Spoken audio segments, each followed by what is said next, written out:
So find a comfortable seat, and you may elevate your hips. If you're tight in the hips, having your hips a little bit higher than your knees helps you sit upright. Maybe you need to do some wiggles, but find your place.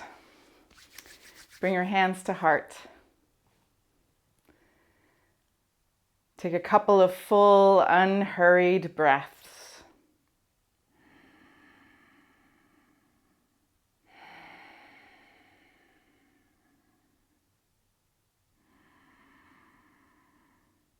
And let's maybe dedicate our class to someone who needs some love or some guidance, some healing.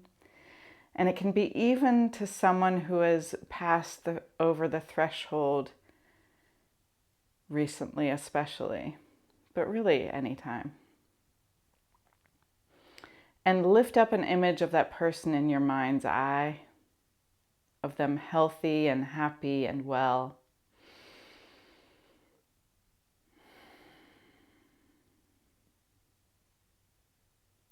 And let's sound 3 ohms. Empty your breath. Take a deep inhale.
And then release your hands down, and we're going to start with, we're going to say butterfly pose. So bring the bottoms of your feet together. Slide your heels about 2 hands length away from your groin.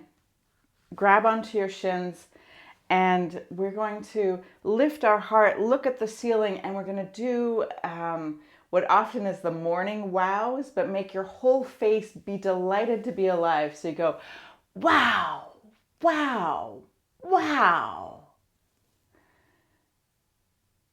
Beautiful. And just notice how natural it is to smile after you do that.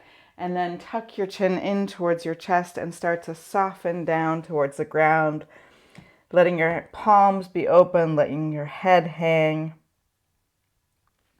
Make the small adjustments you need to make your butterfly perfect for you. Take a full inhale, and with your exhale, sigh it out.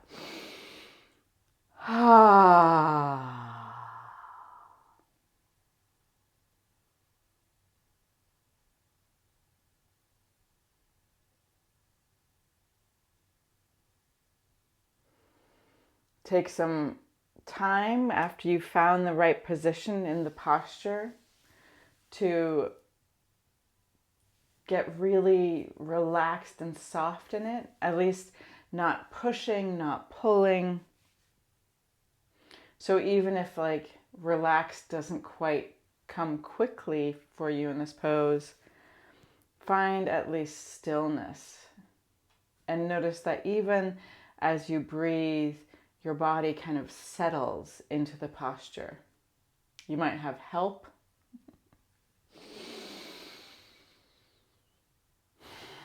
And allow your imagination always to be of service to you, helping you.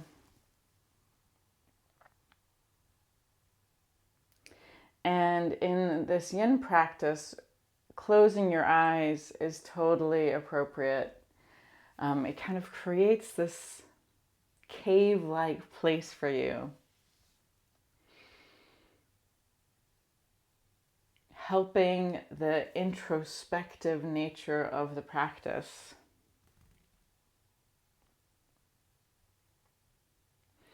So today on January 28th, we are just hours away from a new moon, and a new moon in Aquarius.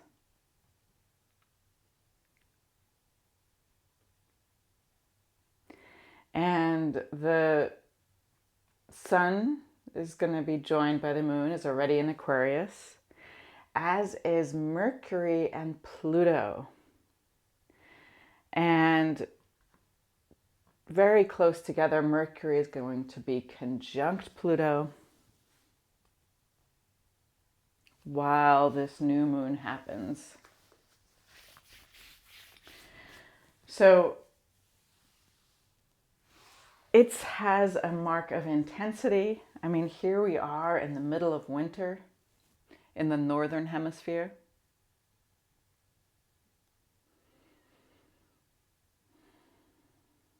We can imagine that all the elemental beings have gone deep down into the earth as they do during winter before they rise up again to be really high up in the air during summer.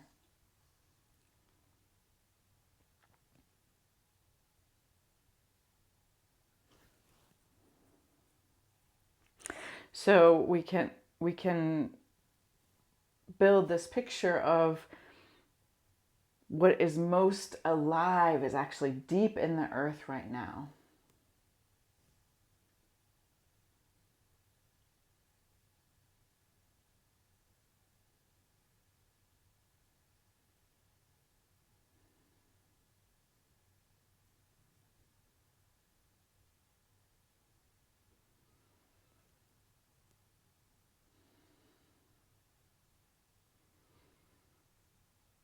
And we can think of, what does that mean if the most lively part of our existence right now is deep in the earth? What does that mean in terms of like what's then in our atmosphere and what's around the trees that are waiting for spring?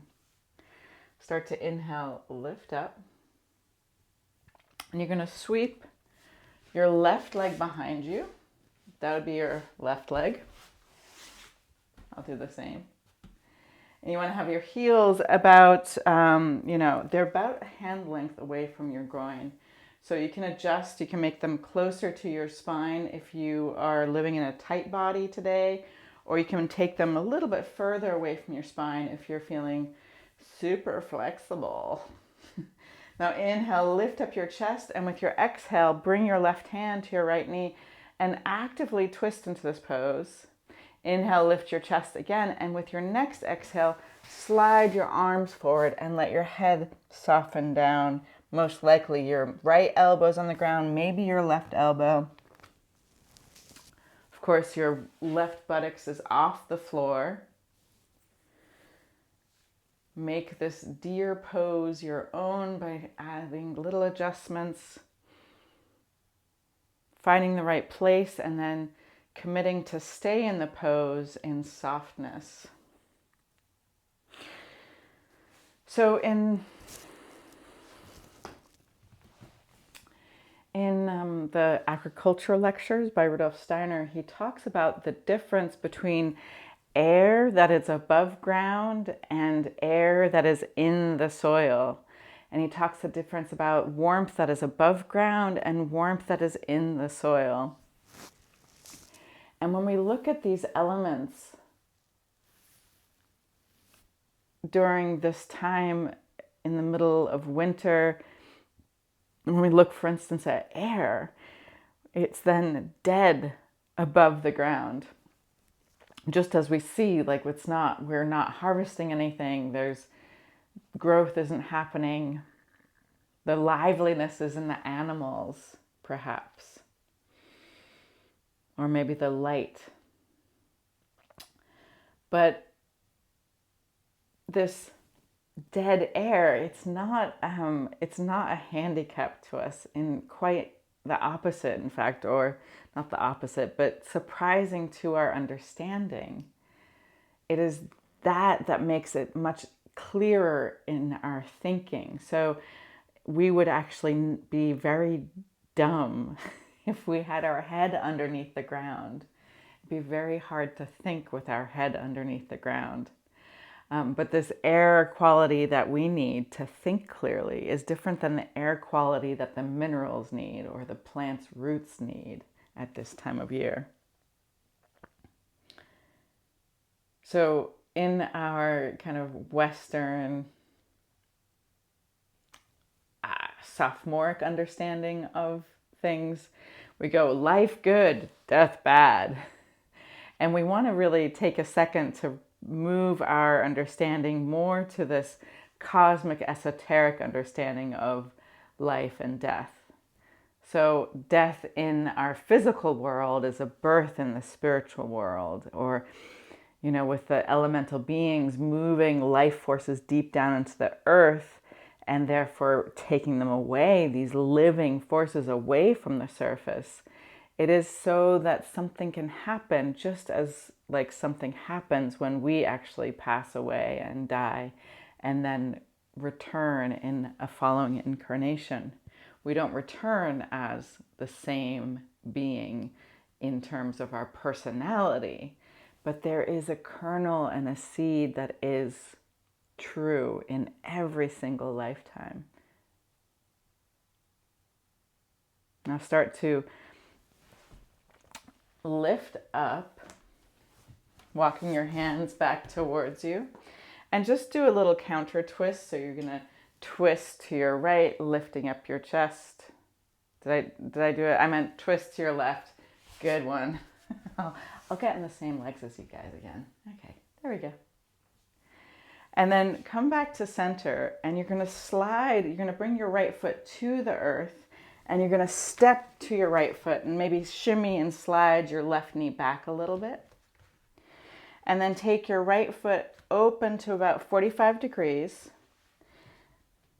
and either stay on your hands, or maybe you can see if you can come down to your elbows. It's okay if the inside of your foot peels up off the ground for a little dragon.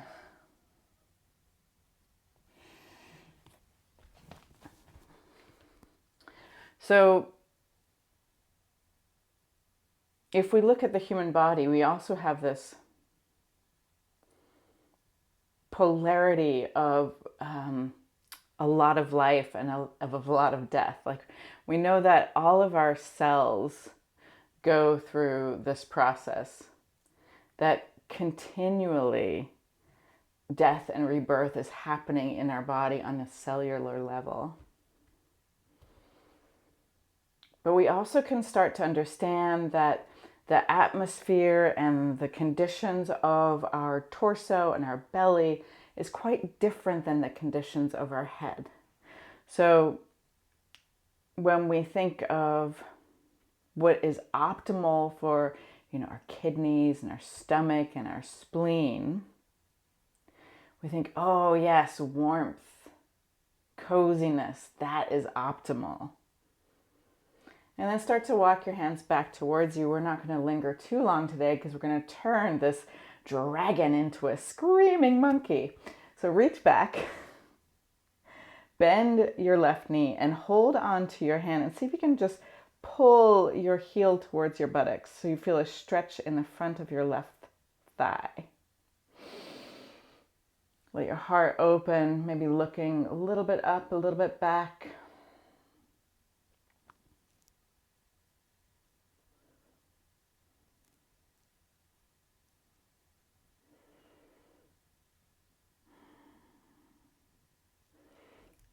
And then softly, without going flop, release your leg and then walk your right foot toe heel. It's not really walking. Your right foot to your left ankle, bending your knee and setting up first for swan before we do sleeping swan. So often we go straight to sleeping swan. Here we're going to stay lifted. Now, if you need a little extra space in your body, you can bend your back knee. So it's really like a big fat deer. Or you can have your right buttocks floating up. You can put support underneath it, but you want to see if you can balance and keep your weight kind of centered over your hips. So staying lifted here, you can walk your hands back towards your shin, feel the lift in your chest and the squeezing into your kidney area.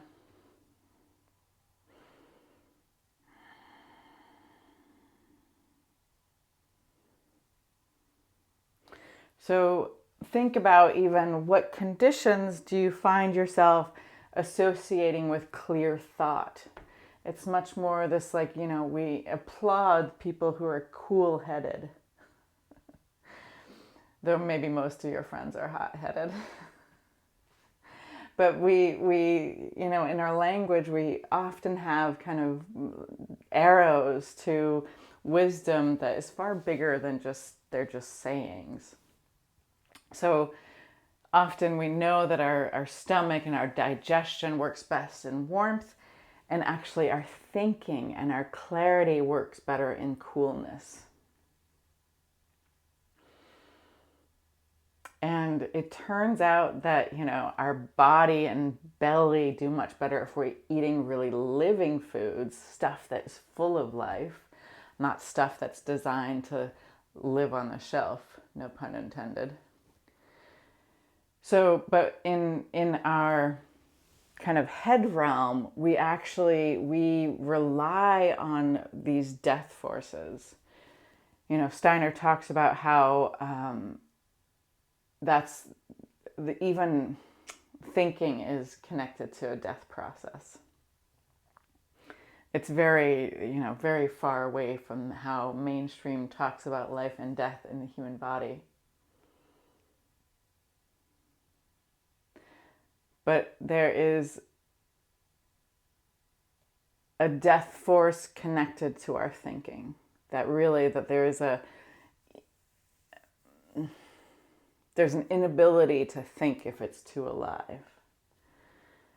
Let your heart lift up and then start to walk your hands forward. So either stacking your four hands, you only have two. Forearms, you've got though.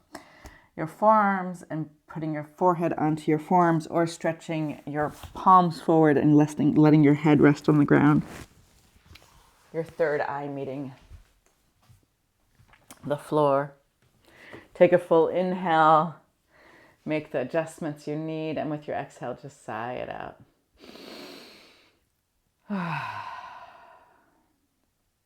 So oddly enough, we have, there's so many conditions around not talking about death, and death bad, life good. Like, I'm with you, of course, but because we don't talk about this stuff, it's become more extreme than it actually is in our life. And with so many people still unwilling to look at whether or not we reincarnate, or trust that we reincarnate. Again, there's this a true picture isn't given to us about what the nature of all things are, which is being the thing and then being the absence of the thing.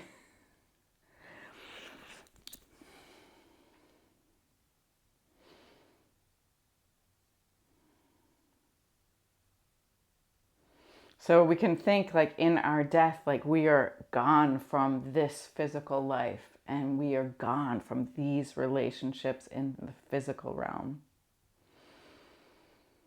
But we know that in the spiritual realm after death, we actually have a spiritual family that may or may not have been related through blood to you in this lifetime, but is the spiritual family that we meet again and again in different ways throughout lifetimes.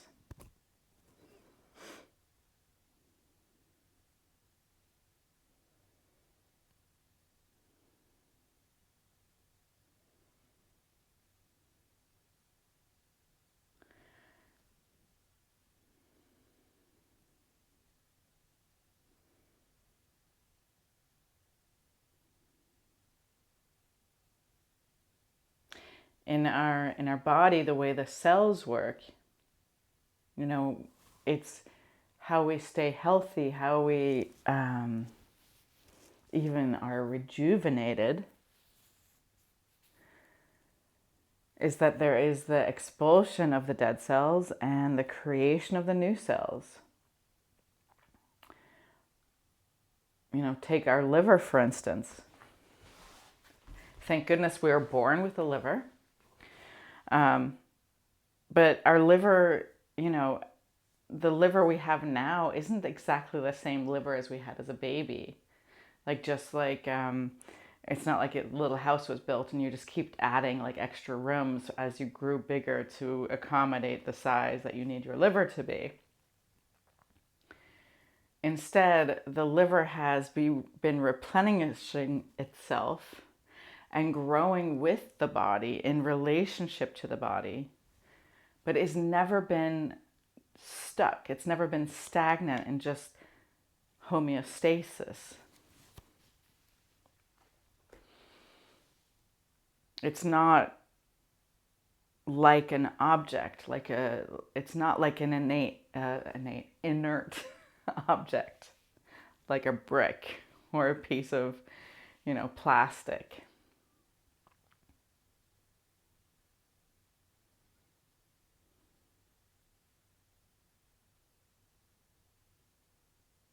This relationship of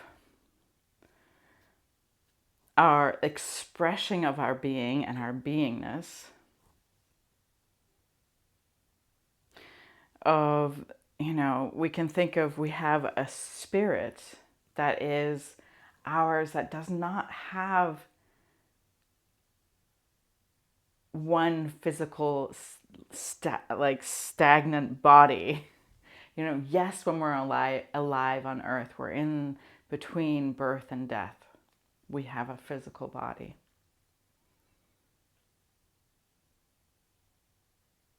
So our physical body is an expression of that spirit, but it's not the spirit.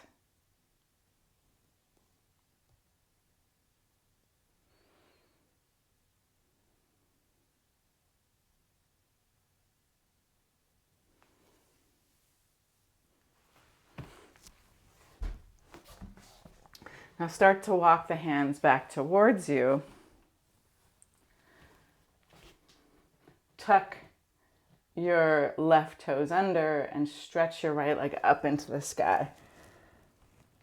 You can shake out, you can move, wiggle, and then bring your right foot down onto your toes, bring your knees down to the ground, and walk your hands back towards your knees and sit onto your heels into toes pose.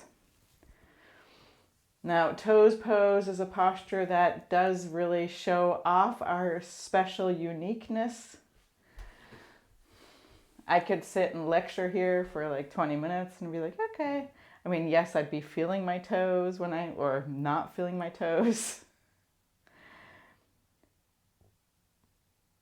But other people can not come in here or can barely stay here. So just find what is the right thing and right place for you. If you just want to sit on your heels, you're always welcome to do that.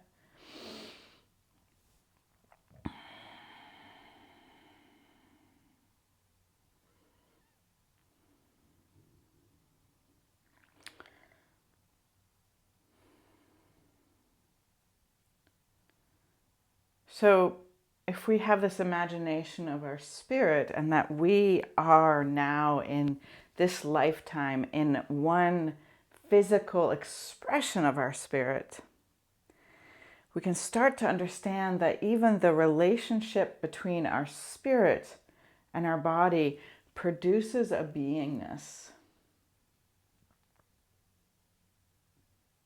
a wisdom. So as each one of us are in this life and practice introspection and practice self-knowledge, maybe even practicing refining our astral body by looking at our desires and refining our will, so that we really allow our actions to meet and build the being we want to become. That from that relationship, a new wisdom and layer of beingness is created.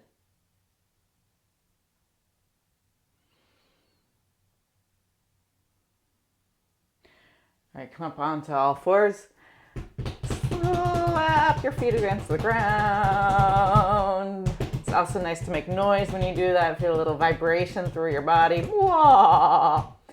And then rock back onto your heels and lift up your knees, stretching the tops of your feet.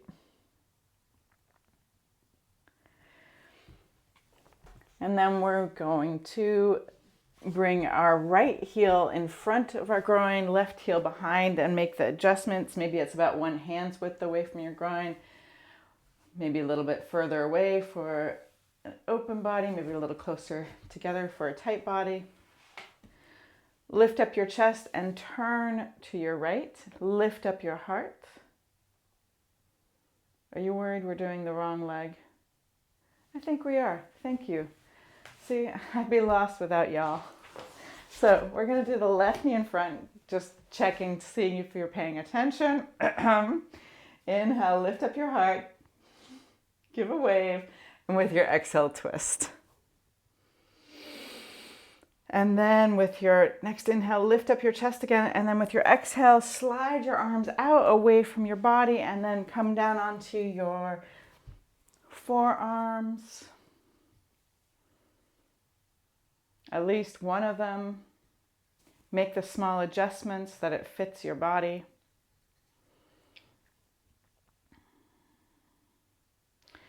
Now,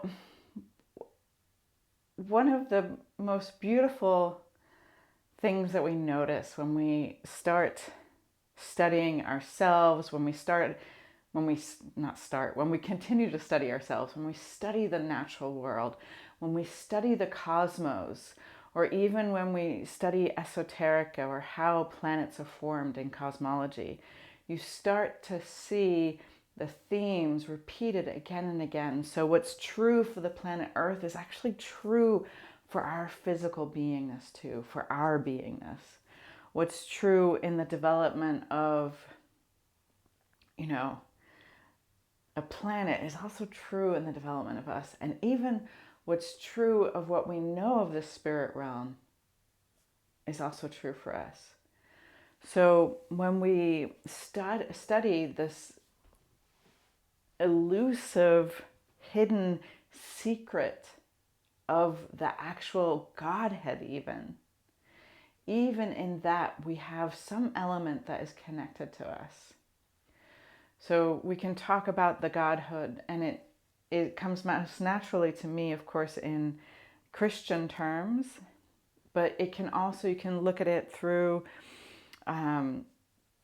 Hinduism, you can look at it through Buddhism, through all of the different cultures and religions that have been alive. And this is this trifold nature of the Godhead. And the Godhead typically is a mystery and is a secret, is veiled to us. So we can't really, we can't understand it. There's a wonderful, quote, and I'm forgetting who says it right now, but it'll come to me, of course, after class. Maybe I'll put it in the notes. But the quote is,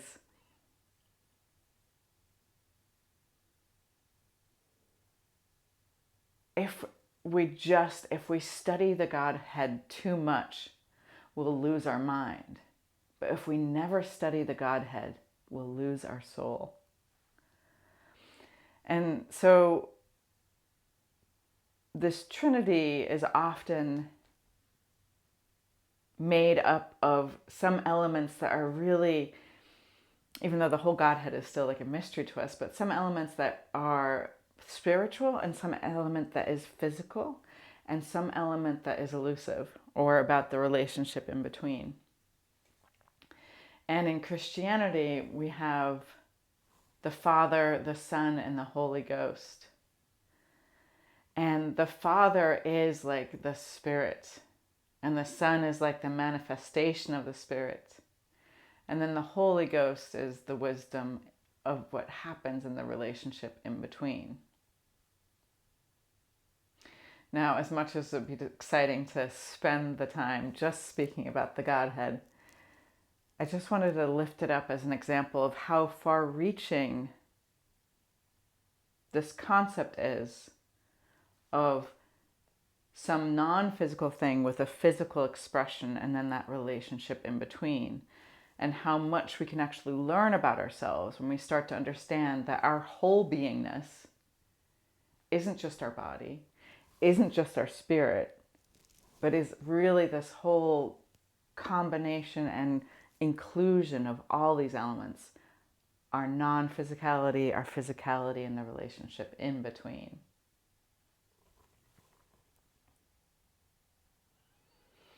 Start to walk your hands back towards you. Do a little counter twist. And then we're going to turn our deer into a dragon. So you step onto your left foot and slide your right knee back. You can toe heel your left foot out about 45 degrees, maybe even taking your foot a little bit wider so it's at the edge of your yoga mat. And then either stay on your hands, letting yourself soften there, or come down onto your forearms. You can wiggle around a little bit, find the sweet spot. And then soften into your pose.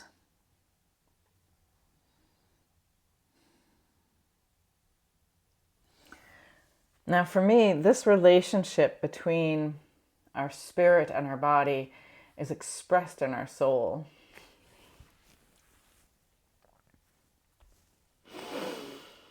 And this relationship and understanding it and delving into it is about us becoming individuated, becoming more ourselves, becoming more unique. But really not because we're seeking uniqueness, but we're trying to find and expose our truest nature.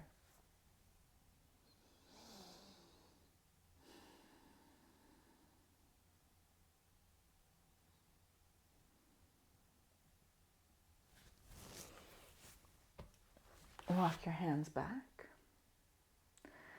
And then lift up bend your right knee and then reach back with your left hand for screaming monkey.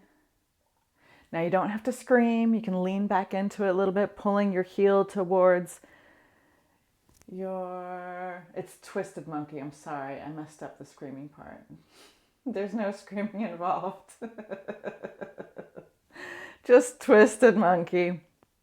But you're pulling your heel towards your buttocks. You feel a stretch in your right thigh. Openness of your heart.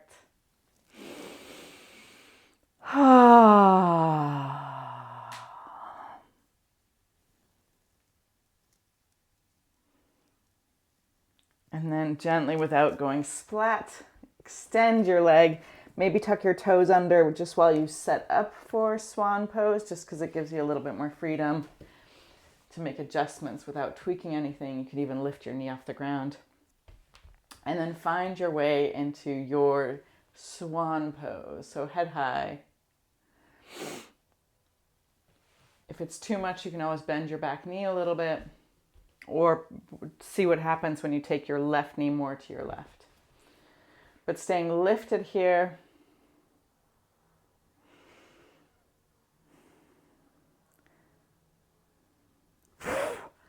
So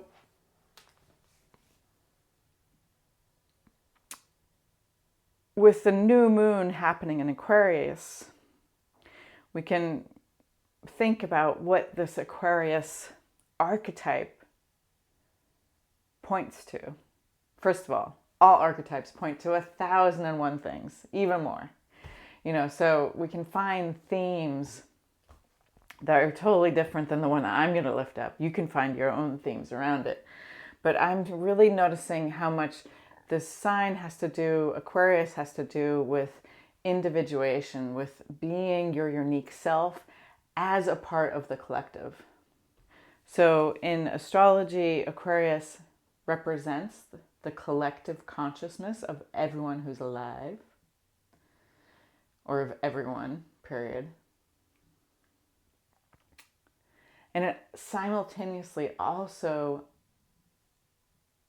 represents the individual, the genius within each one of us. So a group of individuals is the ultimate expression of Aquarius. And it's ruled by Uranus, or in traditional astrology, it's ruled by Saturn.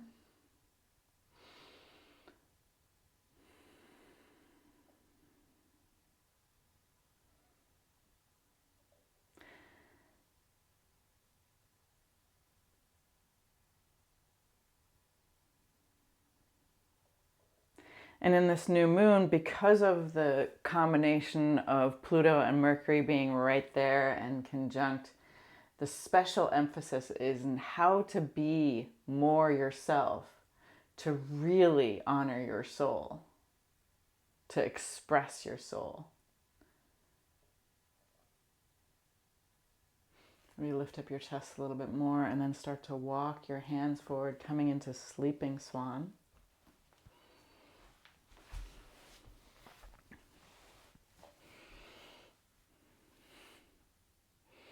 Now, this process of individuation isn't just about, dyeing your hair funny colors or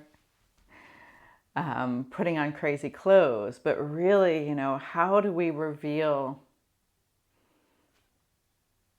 the uniqueness of our being, especially when we don't even know really what that is yet. I saw this, great little meme where it said, it had a picture of Johnny Depp in the pirate thing, and it said, "How am I supposed to act my age? I've never been this age before," which I really like. At least in English, one of the things you tell children is like, or young teenagers especially, or teenagers, or maybe even adults, just act your age. And you can say, act your age, not your shoe size. But of course in Europe that doesn't translate because the shoe sizes are much more mature. But this discovery of our own individuality is elusive like that because we don't know what that is yet. Like, it's even hidden unto us. It's still kind of veiled in us. And as we grow and as we mature, we start to get more and more of an idea. Oh, that's really me. Oh, that's really expresses my truth better.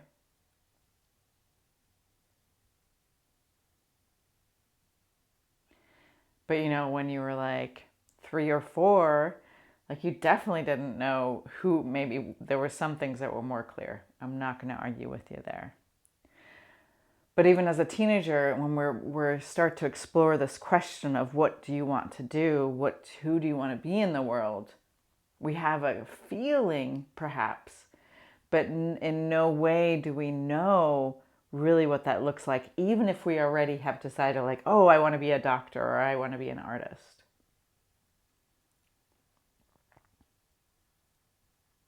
So wherever we are now on that journey,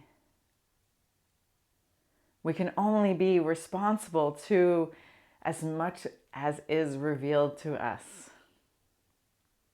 uncovered for us, as much as we have learned.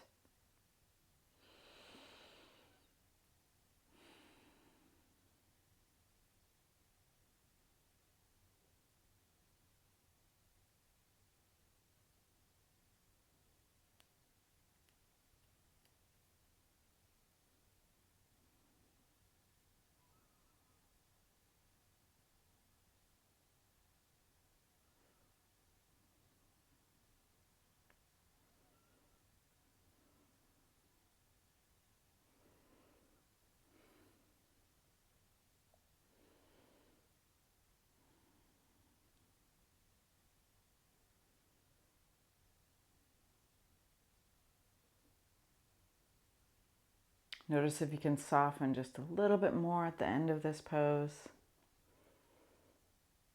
For 5, 4, 3, 2, 1. And then start to walk your hands back towards you. Tuck your toes under and stretch into downward facing dog. Shake out your left leg. Maybe wiggle your hips side to side, dropping your heels side to side. And then come forward into plank, soften your hips down to the ground, stretch into a lovely Sphinx.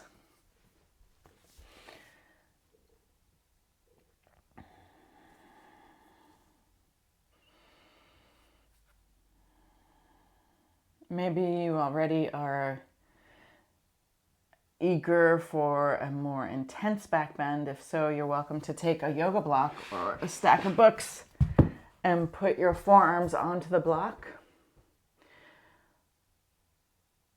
Or turn your Sphinx into a seal.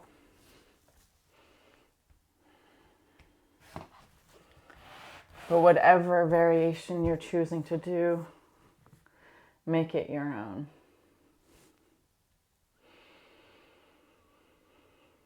So with any new moon,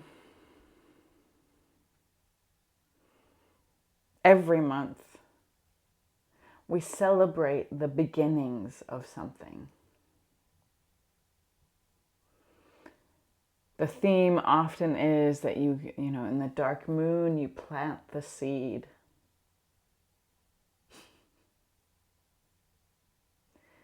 The wish, the vision. And then over the course of the next 2 weeks, you foster, you feed, you water, you shine the light on it. And hopefully that seed will sprout and grow. And by the full moon, it's revealed. And then from the full moon to the new moon, again, is the disseminating process, the death process, or we can also think of it as an integration process.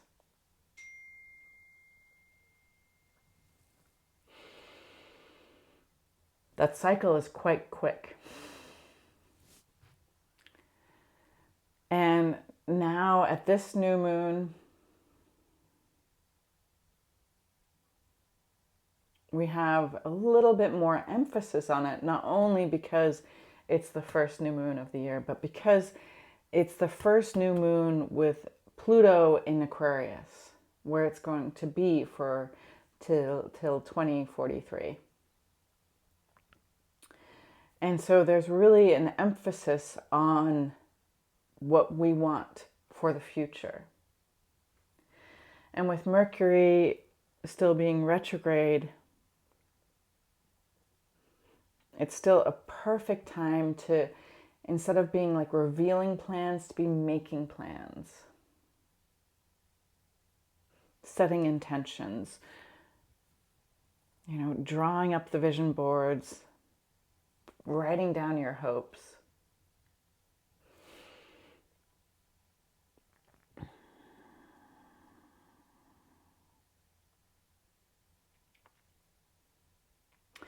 And using this meter of how can I be more myself? How can I be more true in bringing to the world what is mine to bring?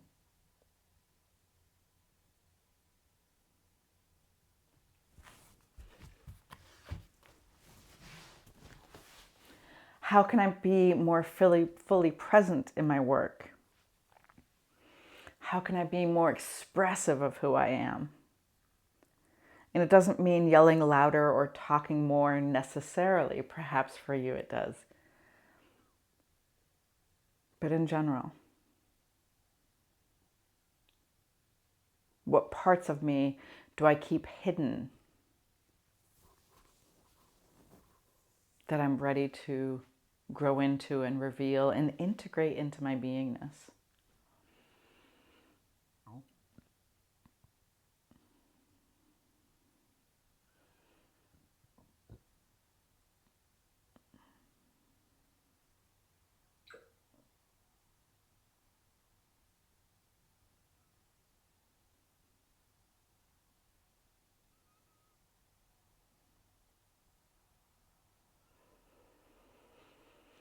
Maybe turn your Sphinx into a seal for the last minute.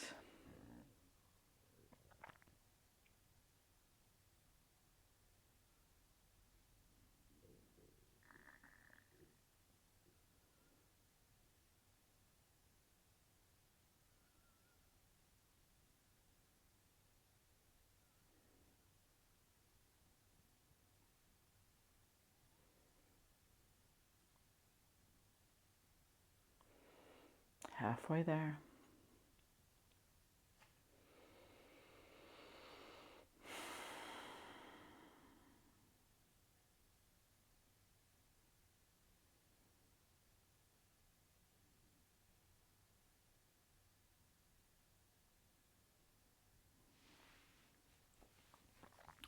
Take a full inhale, lift up your heart, and with your exhale, soften down to the ground. Or maybe the opposite way, whatever you want. Wiggle around a little bit. Moan and groan a little bit. And then find your way to lie on your back.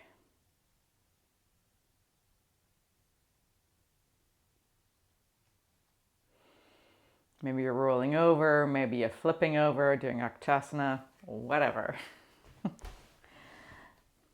And then hug your knees to your chest so we can finish with a twist. Either twisted root or both knees bent. Feel free to throw in a healing kiss to your knees. And then take your twist first to your left-hand side. So right knee across to your left, or both knees across to your left. Looking straight above you or to your right, take a full inhale, and with your exhale, just sigh out.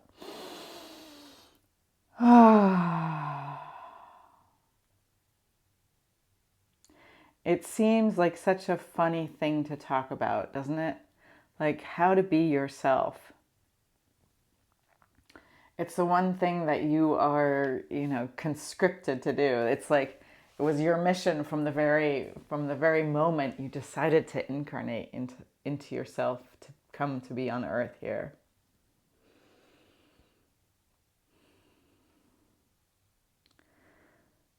But there's no blueprint. There's nobody you can follow and be like, I'm going to be myself by being just like them.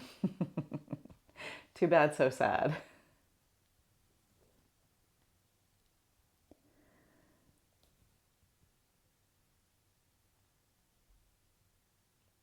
But we do find that there are common challenges that each one of us gets to meet.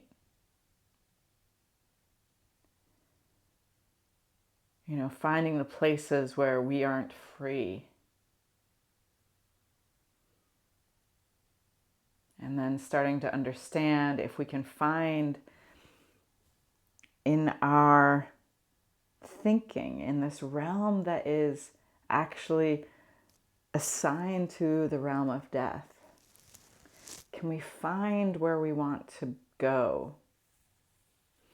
So, if I want to be a yogi, I have to decide that I'm going to practice yoga. And do so even when my body isn't giving me the same information. When my body's like, no, I'd rather sit on the sofa. I'd rather eat my chocolate or to drink my beer. Or just do, run. But then we do our practice anyways. That's doing our practice out of freedom.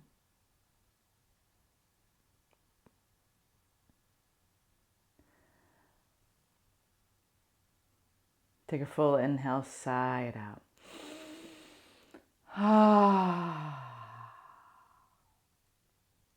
And I see one of you have a beautiful vase full of tulips, which to me is the most perfect plant because they look so beautiful when they die.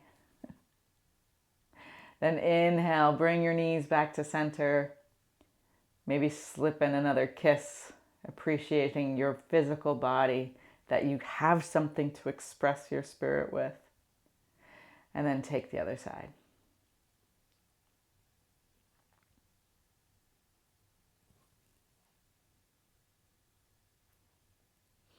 Make the adjustments. Maybe take a full inhale and a side exhale here. And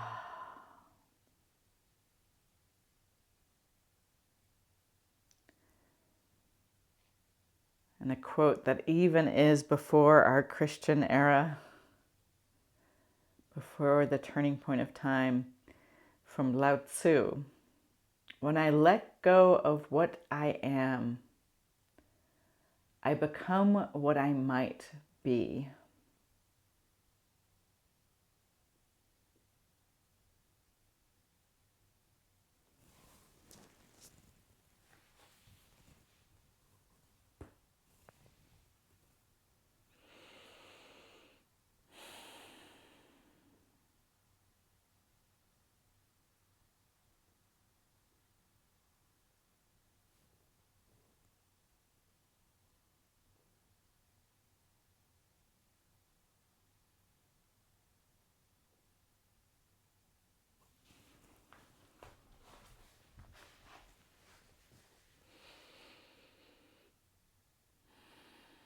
Take another full inhale with your exhale, sigh it out.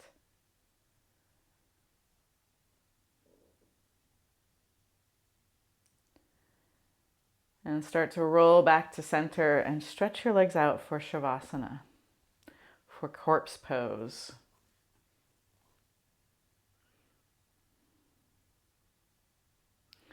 Maybe you cover yourself with a blanket.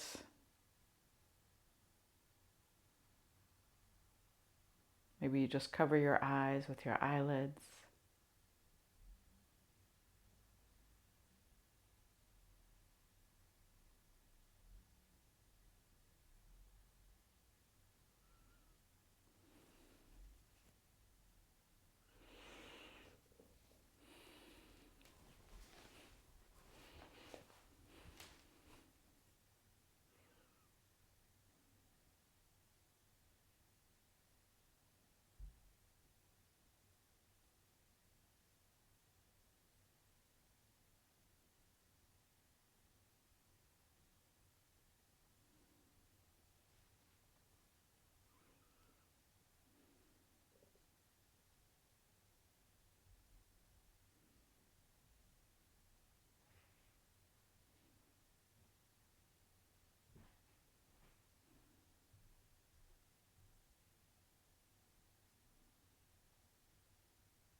With your next inhale, start to invite your breath to the edges of your body. Wiggle your fingers and your toes. Notice if you drifted away, if you were present. Stretch your arms on your next inhale over your head. Wiggle your body long, and with your exhale, hug your knees in and then roll onto your side.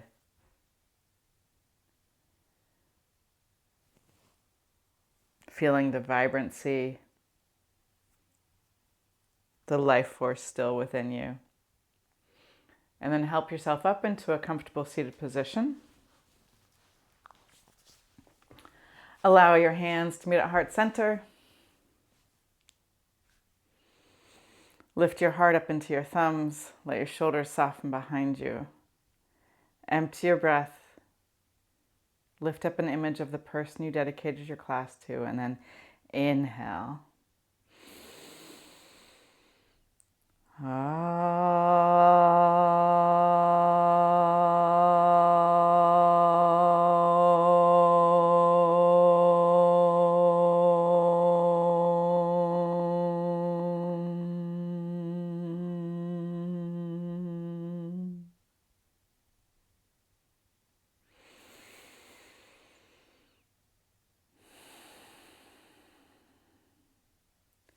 Bring your prayer hands to your third eye. Invite the divine light. And as you bow forward, together we say, Namaste. And so much love. Make some noise. Yeah. Thank you.